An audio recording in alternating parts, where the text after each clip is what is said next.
வண்டி உள்ள 7 வண்டி உள்ளே போகக்கூடாதுன்னா எனக்கு உத்தரவை காட்டுங்கன்னு சொல்கிறேன். 2 வண்டி தான் போகணுன்றதை முடிவு பண்ணுறதுக்கு நீங்கள் யார்?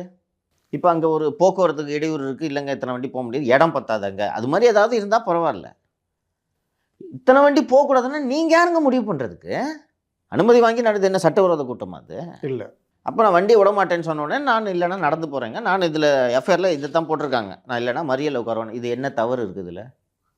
என்னோடு வந்தவர்கள் நான் இதை சொல்லிட்டேன், வண்டியை சோதனை பண்ணிக்கங்க, ஆயுதங்க இதை இருக்கான்னு நீங்கள் நினைக்கலாம் இல்லையா, சோதனை பண்ணிக்கங்க, வந்திருக்கவங்களோட பேர் அட்ரஸை கேட்டுக்குங்க, இதை விட என்ன பண்ணணும்?